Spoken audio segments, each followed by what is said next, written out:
Great. Okay, so thanks for coming today to talk about the Mel Woodward Cup. And what I'm going to focus on today is the criteria that the judges consider when selecting the winner and runner-up, etc. Um, this is interactive, so stop me at any point and ask a question if you'd like to, and I do my best to answer. I'll point out right at the outset that MCE itself is not involved in any of the judging. We try to pick judges who we think uh, have the knowledge and diversity of experience and all kinds of, I guess, definitions of diversity, lots of diversity that can do a good job at, identifying the best candidate to win the top award. And there are other awards as well. So what we're going to cover now over the next 30 to 60 minutes, and I say 30 to 60 because the amount of time we're here depends on your questions. If you don't have as many, we'll be a little quicker. And then for those of you that are staying for the next session in an hour from now, the fireside chat, we have a lawyer coming for that that'll be dealing with all your legal questions. Anyway, let's dive into it. So first of all, the Mel Woodward Cup, it's happening near the end of March. You've got, 6, 7 weeks from now before the night of the event, and you've got about a month before the deadline application. So there's the knowledge that I'm going to kind of pass on to you now. You can really take advantage of that over the next month, I think, and refine your application, make progress in your business or your business idea to try to improve your chances to win. There's a first place award of $25,000. Second place is $15,000. There are additional benefits and prizes as well, or awards, and all that's outlined on our website at mce.mun.ca. There are also some new awards that are brand new for this year. So I'm just going to refer to my notes because it is new to me as well as it's new to you. But we have the Entrepreneurship Award. I'm going to let these people in. We have the Entrepreneurship Award for women or non-binary leadership. All the details, as I mentioned, are on our website.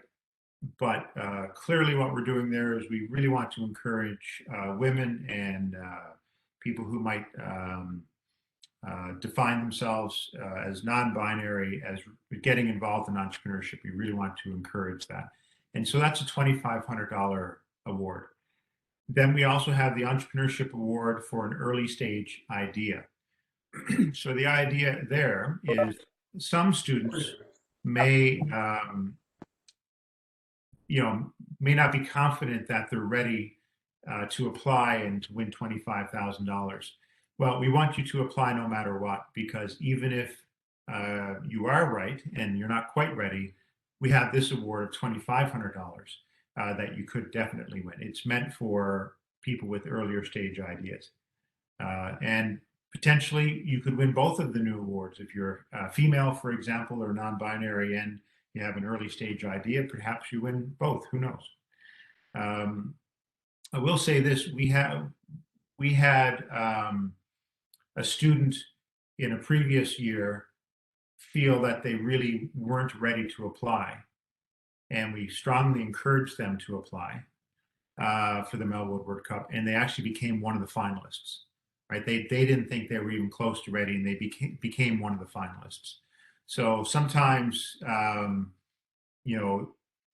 your opinion of where you are is not the same as how judges might view where you are. And also, as I hope will become clear over the next half an hour or so, is that the progress of the business is only part of the evaluation process. There's a very significant part that has nothing to do with the business or the business idea itself. It has more to do with you, and if you have partners, your partners, the founding team.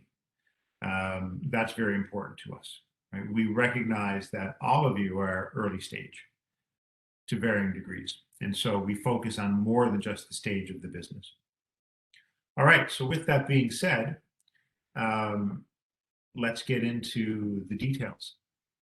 So there are three primary categories that the judges look at. And just to reiterate, I don't remember if I said this specifically before, but no one from MC does the judging. And for that matter, the judges make their decision in isolation as well. So they meet and there's no outside influence at all. And these judges are successful business people, entrepreneurs from Newfoundland, and in some cases not from Newfoundland. So there are three overarching categories. The first is team, the second is idea, and the third is the execution plan. Each of those overarching categories have subcategories, and I'm going to go into each one now. But before I do that, I will tell you that the team category is worth half of all the marks.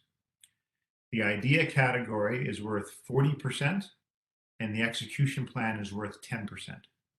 So as you're thinking about, how you focus your application and what you work on, keep that in mind. So under team, there are four categories or subcategories. The first one is motivation and drive. It's kind of self-evident, but the judges really want to see how motivated you are in making this a success. For any of you that have been doing this for a while, or maybe this is not your first attempt at a startup, and I can tell you from having done this for 30 years, motivation and drive is critical because it can become hard, right? It can get hard. There's a lot of there's always setbacks. So they want to understand that you're capable of dealing with that, and you're going to keep driving forward. Coachability is another one. This is a big one.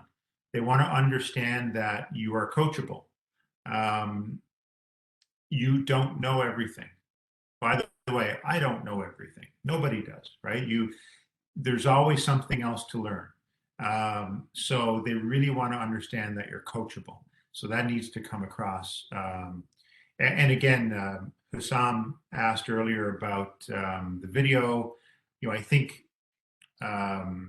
several of these items that I'm talking about, particularly under team and idea, you probably want to have them come across in your video for sure. And you may want to focus on where you're really strong, so that really becomes clear, because articulating it both verbally and visually helps drive the point home. Of course, you can also articulate it in writing in your written application as well, but reinforcing it there, I think, is very relevant. So, are you coachable? And by the way, like you might say, and I'm going to give other examples. Actually, let me tell you about the next one, then I'll make this other point. Skills. Skills is the third subcategory. So do you have the skills to see this through to the finish line? And the point I want to make here as well, and this applies not just to skills, but to coachability, motivation, and just overall, that you can demonstrate that you have these characteristics, or your team, if there's a group of you, not just through what you've done in business before, because maybe you haven't done anything in business before. Maybe this is the first thing you've done. So what else have you done in your life? And you've demonstrated that, right? So you've been on a sports team, or, in some type of club or society, or volunteering, or whatever the case might be. The characteristics of the person or people, I think, come through regardless of if you're doing it in business or you're doing it, you're volunteering somewhere. So, use what assets you have at your disposal. And by that, I mean your experiences, to get across these points. Right? So don't worry about the fact maybe you've never started a company before, because by the way, that's most people who are applying for the Mel Woodward Cup. You can convey that in other ways. The fourth subcategory under team is a strong commitment to go full time.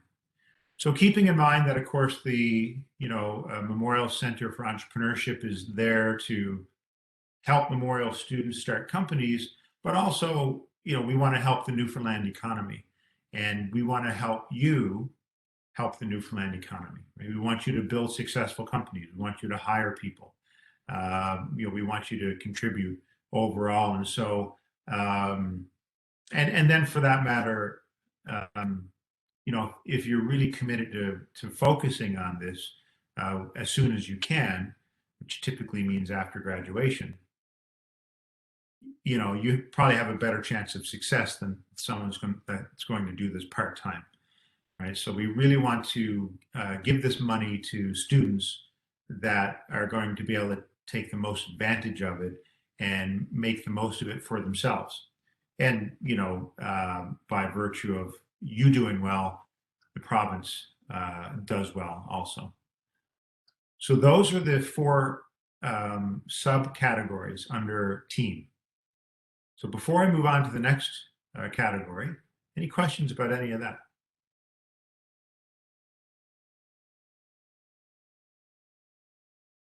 Okay, I'll move on.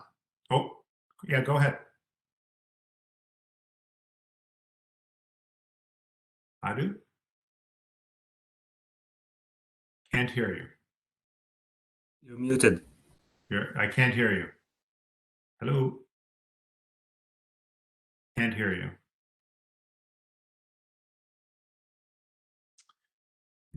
Yeah, you're off mute, but still can't hear you. Why don't you type your question in the chat, and I'll answer it that way.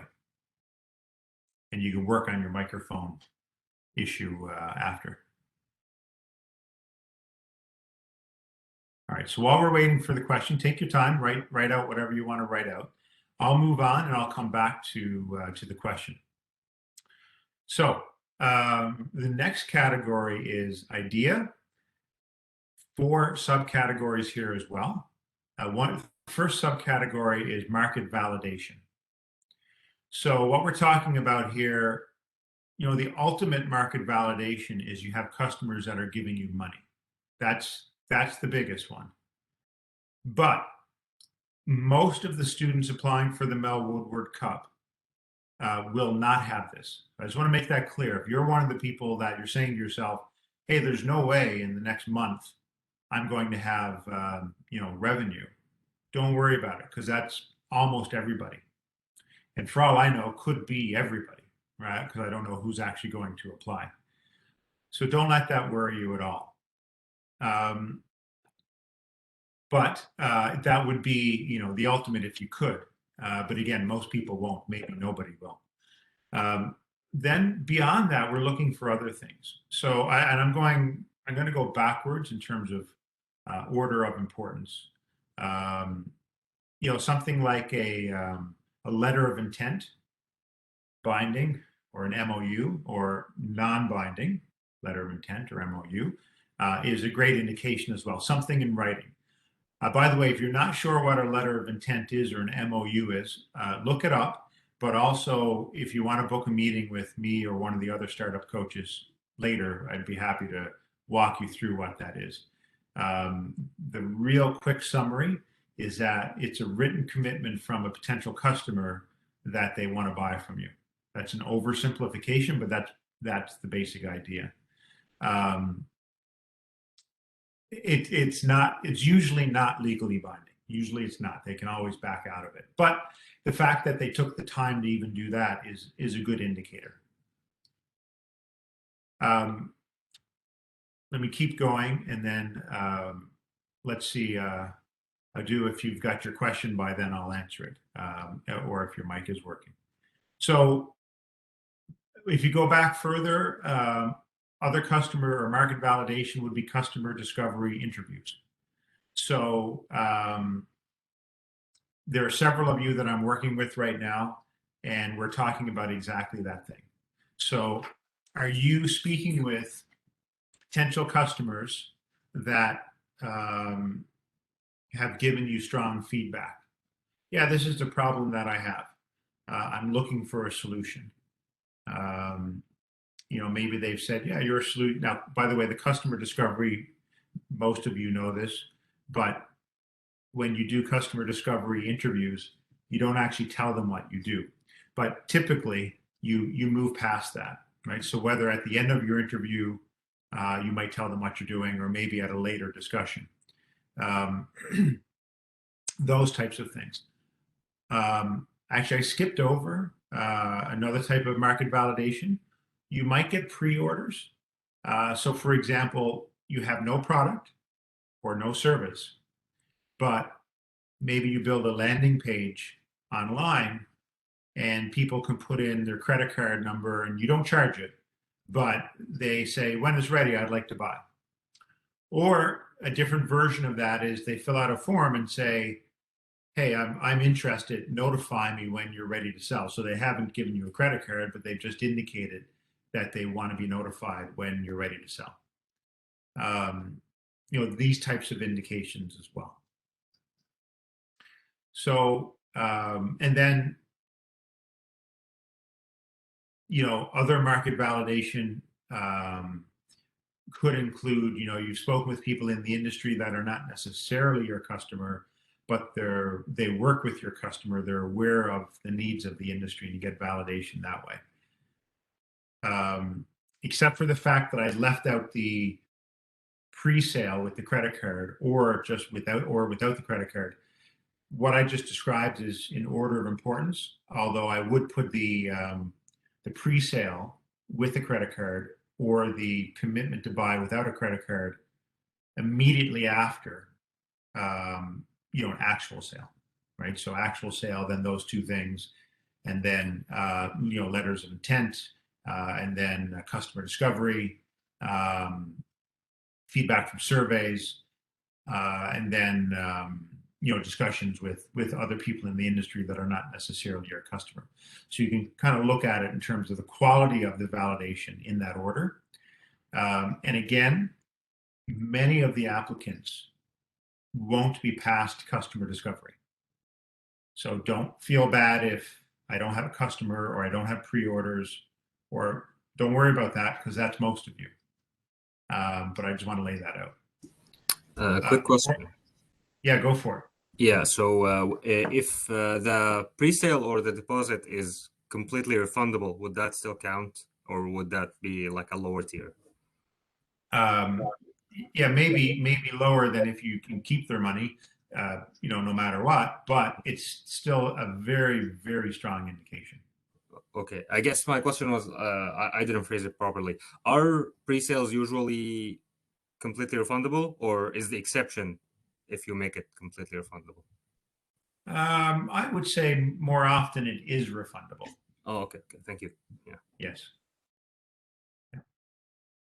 Any other questions about anything I've said so far? And I do. Let me get to. All right. Let me get to your question, and then I'll keep it open.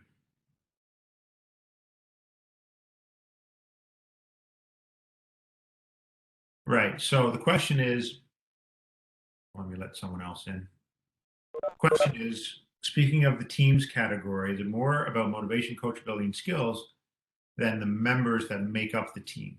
So let me rephrase your question to make sure I'm understanding. You can just kind of nod your head if I got it right or wrong.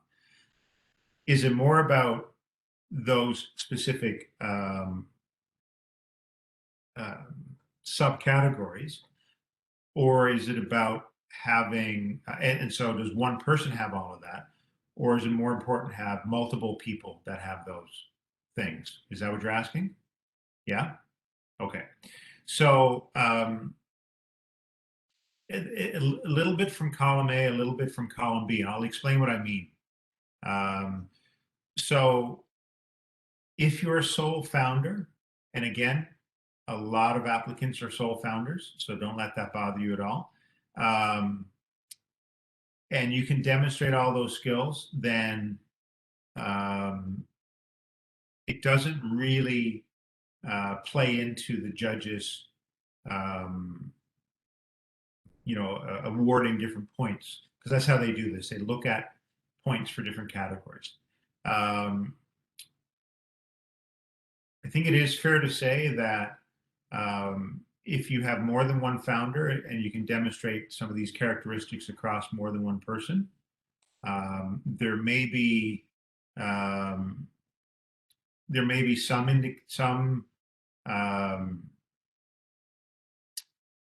what's the right word, influence in terms of all other things being equal. Maybe the team might do slightly better than the sole founder, and the main reason for that is teams often, statistically speaking, perform better when you look at after raising money from investors and all that kind of stuff. But there are still lots of entrepreneurs that do it themselves, and they're very successful. So I would say that the impact is very minimal, but there might be a small impact. Okay? Okay. Anyone else have any questions about anything I've said so far? Yeah. Yeah, go for it. What about something that's covered by, like if you have part of your idea covered by an NDA, how would that look like for that? So you're saying you can't disclose the whole idea? Yeah. Yeah. So more than likely, the part you can't disclose isn't relevant. I'll give you an example to explain what I mean. You have a technology that does ABC, whatever that thing is. By you telling people that you can do that, you can keep things away, you can attract things, you can calculate things more accurately, you can identify certain chemicals in liquids nobody could do before, whatever. Disclosing that, now I'm not an intellectual property expert, I'm not a lawyer, so maybe check with someone before you take any action on this, but disclosing that you can do it in and of itself is not a disclosure of intellectual property.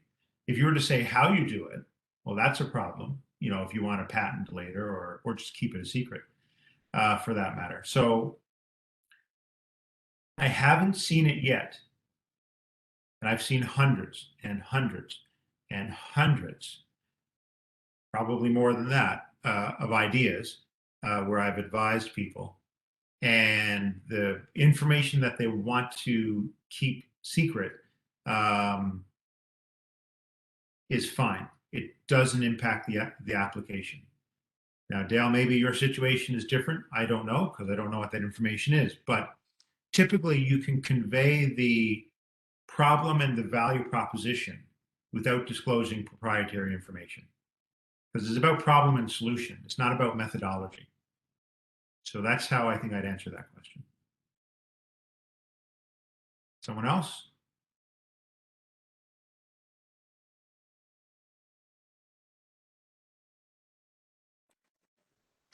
Hey, Jason. Hey. Yeah, I posted a question in the chat. I was asking, what if you don't have a set pricing point for your product, but you still want to collect pre-sales? How would that work? Okay, we're getting a little bit beyond the scope of today's discussion, so I'll touch on it. But if you're interested in diving deeper into this, set up a meeting with me. You don't have to have a price in order to get pre-sales, because you could take, a pre-sale payment. In fact, I've done that with my own company. I took a pre-sale payment of $100. And the company, there are several companies that are going to be buying product from me. We don't even know the full value of what they're going to purchase. I actually do have my product pricing done, but we don't know what their order size is going to be. Right? We don't know how much. But the prepayment they made is small enough that it doesn't matter what it's going to be. We'll just deduct that from the overall payment later. So I think that's a strategy you can use. you probably know you're not going to be any cheaper than your cost, right? You know that much at least. So you can probably set it below that. The amount is almost irrelevant. The effort of going through making a payment is what matters more than anything. So any more than that, set up a meeting, and I'm happy to dive deeper. But even if you don't have a price, you can probably get some deposits or pre-sales. All right. So let's. Anything else? No. Okay. So let's carry on. So the next one is. So we're now at item 2. This is the subcategory under idea. So first was market validation. Second is actively engaged potential customers. So again, if you're doing customer discovery, you're out interviewing potential customers. And by the way, an actual interview, talking to people, has more strength than getting 100 surveys. The surveys still matter. Don't get me wrong, they do matter, and they will have an impact. But having conversations is even better because you can get better data from those conversations.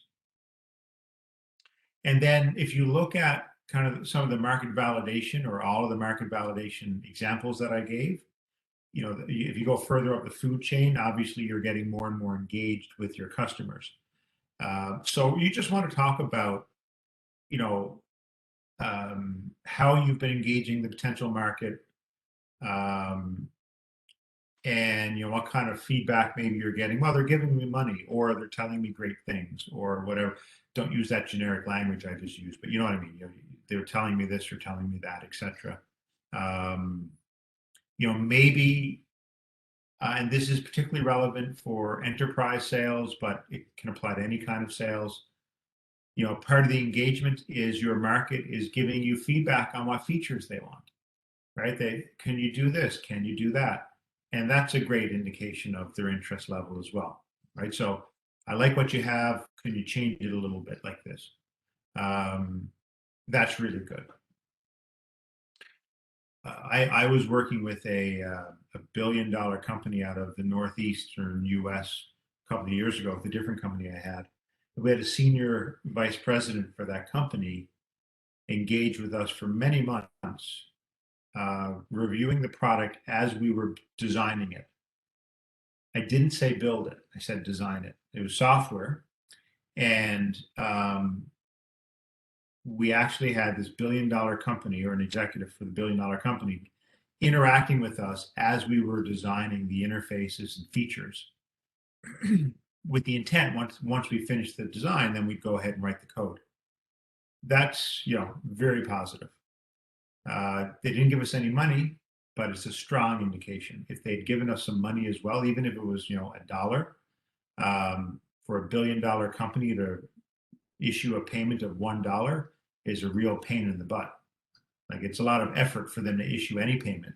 So that would have made it even better. But nonetheless, actively engaged, there's an example. But it might just be, I'm just talking to the customers. We're doing customer discovery interviews, these sorts of things. The third subcategory is market size. So how big is the opportunity? This one I think is fairly straightforward. I will take 60 seconds to tell you a little bit about how to calculate that in case you're not sure. I won't spend any more time on it because that's not the focus of our discussion today. And, again, meet with me later or one of the other startup coaches, or of course do your own research to figure that out. But very quickly, you don't say, hey, we're targeting the pharmaceutical industry. It's a $150 billion a year market. That's my market. That's completely wrong. What you do instead is you identify who your target customers are, how many of them are there, how much of your stuff are they going to buy every year, how much you're going to charge for it. You multiply those numbers together, that's your market. Now, if you don't know your price, Idiomin just asked about that. I don't know what I'm going to charge. Well, you do your best guess for now, and then you can refine it later. Even companies that have made up their mind what they're charging, change their mind later. Right after you've sold to 10 customers, and then 1,000 customers, and then 10,000 customers. You get better and better at understanding the market, and you keep changing things. You might add more features, so your price changes. So don't worry about the price. Set the price, and I don't care how much research you've done, you're going to change your price later. So you calculate the market size by knowing your price, knowing the number of customers, multiply them together. That's your market. So you could be in $100 billion industry, but your market might be $100 million or $1 billion or something else, some other number. It could be much bigger than that. I have a company that is in the pest control industry, and there's a number for the what's called structured pest control industry, and it's like $30 to $35 billion. Our market is triple that. And the reason is we want to sell to people that industry doesn't sell services to right now, right? So we want to sell a product to people that they don't currently qualify as customers of the structured pest control industry. So anyway, that's how you do that. If you want more detail, book a meeting, and myself or one of the other coaches can help you. So market size. The final category, the fourth category or subcategory, is prototype. Now, if you don't have a product that works, which many of you don't, if you have a physical product, and I know some of you do, don't worry about having that ready to go as your prototype. So for example, if you're making a physical product and you haven't actually made the physical product yet, your prototype could be a picture, an image, an artist rendering, right? A still. It could be a video. It could be something else. If it's software and you don't have your software built, same thing. Could be an image. It could be a video. In the case of software, and actually in the case of hardware too, so whether you're building a technical product or a non-technical product, you can use rapid prototyping software. If you don't know what that is, look it up. And you can create, for example, apps that look like they work, but they don't actually work. You can use 3D animation software or CAD software to design physical products that don't actually exist.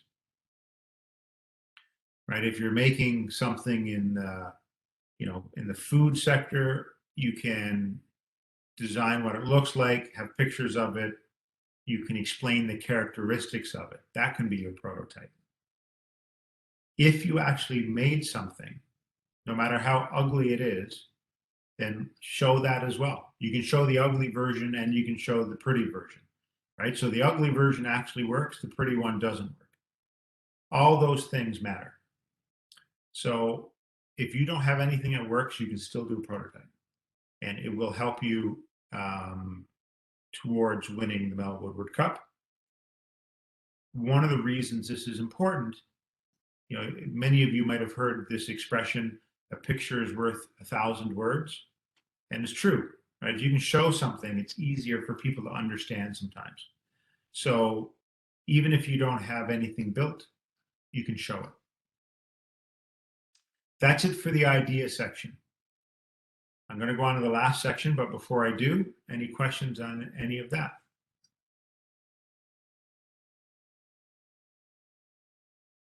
Okay. Yes, sorry, I was trying to unmute myself. I have a question. Okay. So in the case of if you actually not just have the prototype but have the product, which is like an app, are we allowed to submit an app like an APK file that can be installed on the phone so the judges can try it, or is it enough to show screenshots? The judges won't try that. They're not going to install software.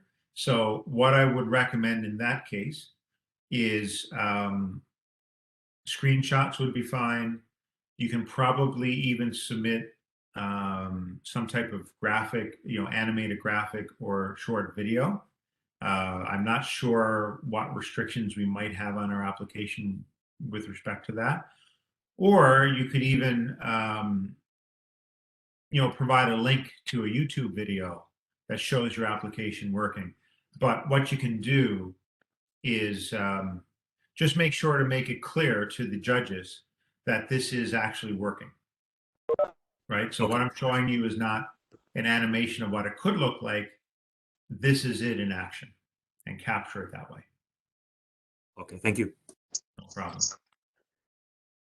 Any other questions? Okay, I'm going to move on to the last section. So, execution plan. There are only two subcategories for that. Milestones is the first one. So you just want to outline, if you were to win, what would you do with the money? And how is that going to move your company forward? What's the benefit to your company? Which also kind of ties into the next one as well. But nonetheless, what are you going to be doing? That's what the milestones one is all about. And then the second subcategory is the need for funding. How are you going to spend it? So clearly they're related, right? They're very closely related, although they are judged separately. But you can almost build something that shows both types of information together, for that matter. So what's the need for the funding? A little tip: it's more important to prove that you have a market than it is to build a product, right? The thing is, you can build a great product, but if you have nobody to sell it to, you don't have a company. You just have a product, right? So you really want to spend a lot of energy understanding the market and getting that market validation that I talked about earlier, right up to the point of maybe even getting paying customers. Maybe not. But you can use the the money to advance your business, and just keep those thoughts in mind when you're designing this. That's not to say you shouldn't spend it on the product. Not at all. I mean, if that's what you want to do, you should do that. But just keep in mind that you need to know that you have a market, that someone, people that want to buy your product. That's more important. So, and that's it. When you add all that up, that's 100 points, and that's what they use to judge.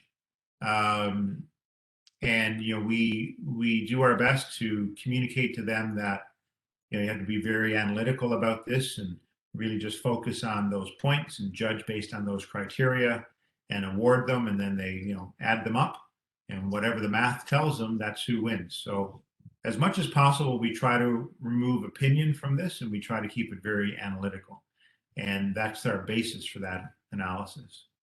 So there you have it. Again, any questions on any of that?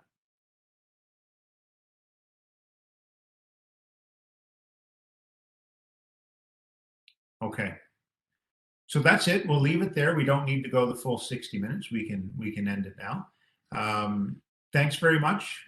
Good luck, everybody. Please apply. I encourage you to check out the application early, read the whole application, so you know what we're going to be asking.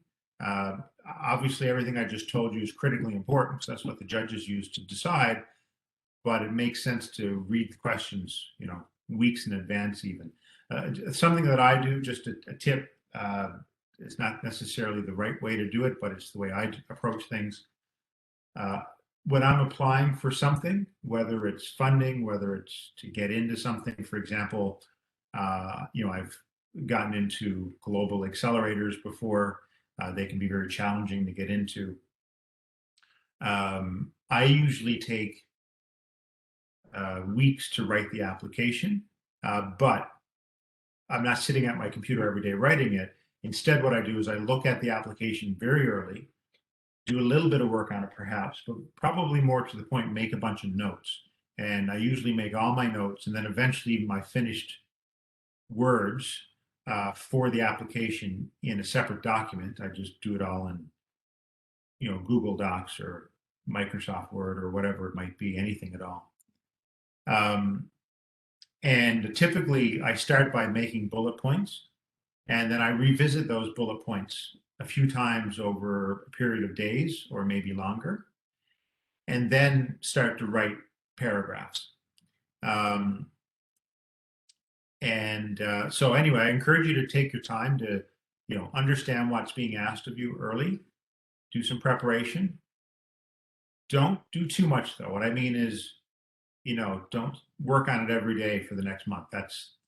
You don't need to do that. But if you haven't read the application yet, maybe later today, at least read it. And then your brain subconsciously will start working on it.